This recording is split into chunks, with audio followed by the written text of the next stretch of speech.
Palestrante doutora Raquel Nesse Tunili, advogada em Direito Digital, com profundo conhecimento de tecnologia da informação, privacidade de dados, compliance, governança e IA.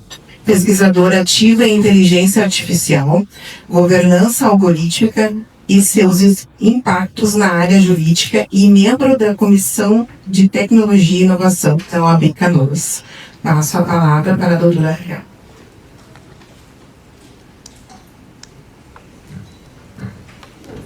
Boa tarde a todos. Então, assim, 15 minutos tem que segurar, né? Porque eu já saí falando bastante. É um privilégio a gente estar abordando junto com o delegado e com o colega Dr. Simon um assunto super importante. O que eu preparei aqui é um pouquinho mais extenso, então depois eu vou disponibilizar esse material para vocês. Aqui a gente vai dar uma abreviada.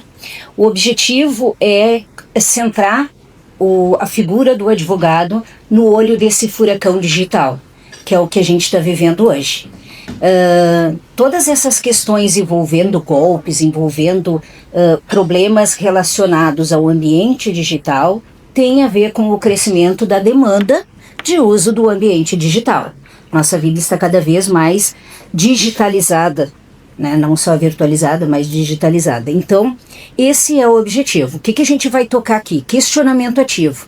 Sempre. Os colegas certamente vão falar mais a respeito disso. O meu papel aqui é centrar mais os protocolos e o que a gente pode, que tem à disposição. Deixar a resposta e as questões práticas para eles. Então, questionamento ativo, protocolos de proteção que a gente pode adotar antes de qualquer coisa e a defesa institucional que a gente tem a respeito do golpe. Não só do falso advogado, mas de outros golpes que eu vou mostrar para vocês aqui. Então, hoje, de quase 40% dos crimes que a gente tem na área de direito digital, na área cibernética, e aí envolve todo o ambiente digital, virtualizado, tudo, ele já usa inteligência artificial. Já deixou de ser crimes artesanais para ser crimes profissionais. As estatísticas demonstram que basta 30 segundos a 3 minutos, 30 segundos a 3 minutos para que seja clonada a voz, para que seja usado para aplicação de golpes, e isso de forma perfeita. Por isso aquelas chamadas sem identificação, tudo é o suficiente se tu ficar ali alô, quem é, etc, e daí a parte prática com eles. O que os nossos queridos contraventores, eles trabalham? Na engenharia social. O que é isso? É trabalhar as emoções, trabalhar o medo, trabalhar a ansiedade, trabalhar a velocidade junto ao nosso cérebro de um risco, de um problema que a gente vai ter. Então a gente chama de uma assimetria cognitiva, né? Eles não vão em cima de uma coisa real, eles vão em cima de uma coisa que afeta as nossas emoções, né? E isso eles têm mais êxito. Então, urgência, medo, né? Ansiedade e assim, curiosidade, todos esses fatores que fazem a gente correr e ficar nervoso e resolver. Então, essa é a primeira coisa. Bom, o fim da verdade audiovisual, tá? Os crimes de identidade sintética, eles simplesmente, eles pegam uma foto e com essa foto eles conseguem fazer a inteligência artificial trabalhar essa imagem que é estática. Isso é um pouco artesanal ainda, mesmo que use a inteligência artificial. E algumas inteligências artificiais aplicadas a isso já reconhecem. Tem os phishings que ainda continuam, e-mails, né, links, etc. E a gente tem as fraudes biométricas, e aqui é que está o maior problema. O que a gente faz? Nós fornecemos a matéria-prima sem querer para os nossos contraventores, se é que a gente pode falar assim, né? Então, o que a gente tem como defesa preventiva? A primeira coisa, um pilar: não postar, não compartilhar e não aceitar. Pô, mas a nossa vida está aí, as redes sociais. Como advogados, a gente tem esse artifício de expor, de procurar Só que a gente pode fazer isso sem se expor tanto, principalmente à vida pessoal, né? A gente tem que cuidar aquilo que a gente posta, porque usar, mesmo que use contas privadas e tudo, eu imagino que eles vão depois comentar, a gente tem risco. Isso é compartilhado, recompartilhado, recompartilhado. Inteligência artificial em cima das redes sociais pode capturar. Então, é muito importante que a gente selecione aquilo que a gente vai postar, aquilo que a gente vai compartilhar. Como advogados, os clientes mandam para a gente no WhatsApp pessoal contra-cheques, informações de exames médicos, várias fotos, informações sensíveis.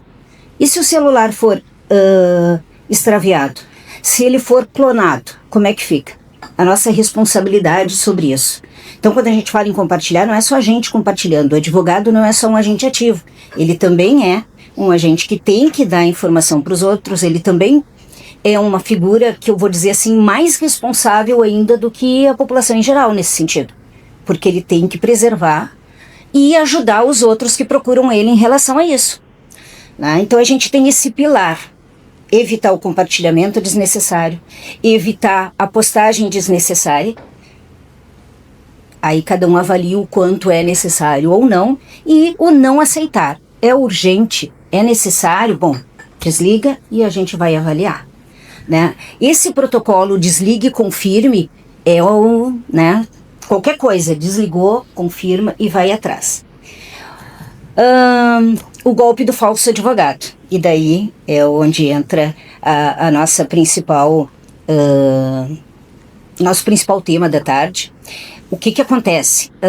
A gente tem os dados jurídicos públicos. Mais à frente a gente vai falar sobre o... Até vou já ir mais para frente para um paradoxo. Tudo que é de atos jurídicos é público, exceto se for alguma coisa que vá afetar a integridade, né? Vocês sabem isso, Constituição Federal. Se é de interesse público, daí pode divulgar, se não, é sigilo. O que isso significa? A maior parte dos processos são públicos. Não significa que só é exposto aquilo que é público, porque a gente sabe que aparecem informações, eles nos mandam nos golpes, são dados públicos, mas que estão ali. E isso é outro, é lá com a polícia que tem que ir atrás para resolver. Mas o que acontece, pessoal? A gente tem um paradoxo em 2018. O que acontece? Público. O sistema, os atos jurídicos são públicos. A Lei Geral de Proteção de Dados diz que todas as informações, os dados pessoais, são, que também é uma lei, ela não seria. E isso a NPD tem notas técnicas a respeito, onde ela fala disso, que é uma das questões pendentes, pelo menos no cliente parar, opa, se não me respondeu, porque o que essa ferramenta é?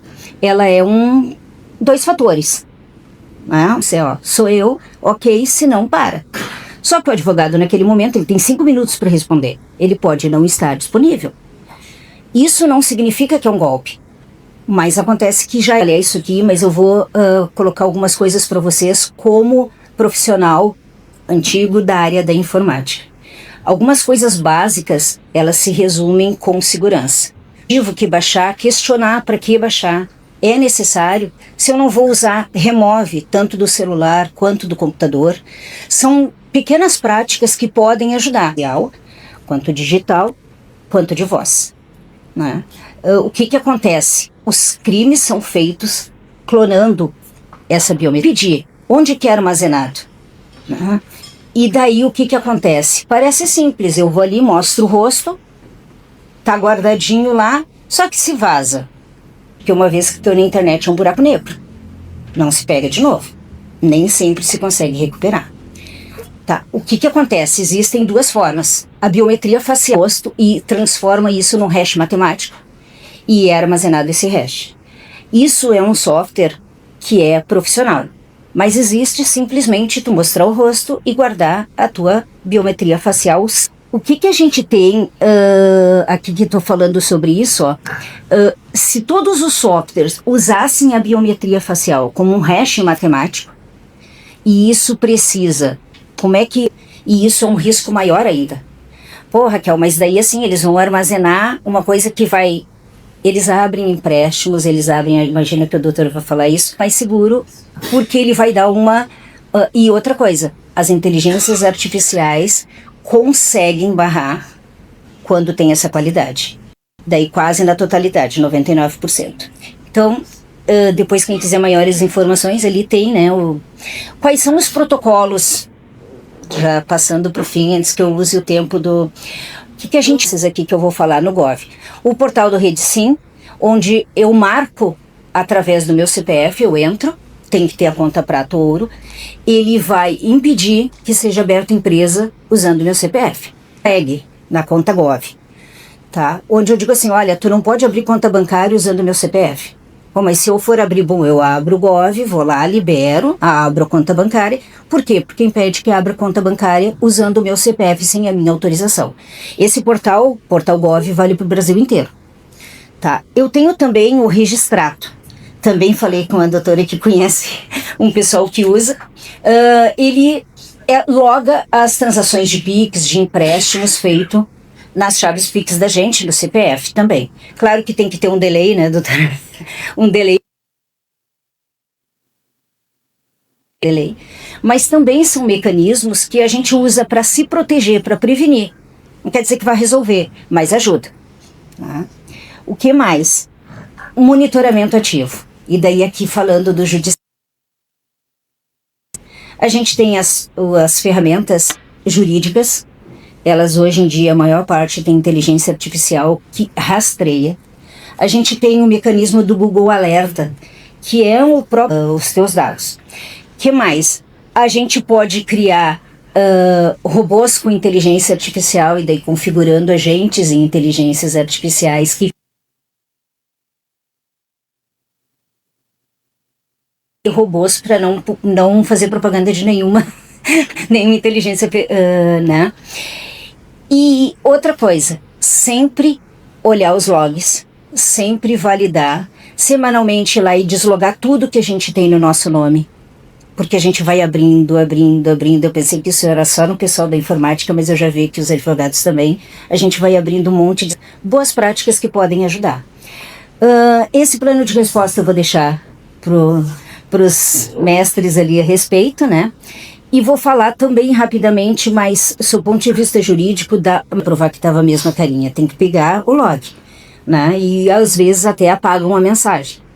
Né? Então a gente tem que capturar imediato, já quando suspeita, já começa a fazer captura de tela, já exporta a conversa. Né? No WhatsApp, a cada conversa pode exportar.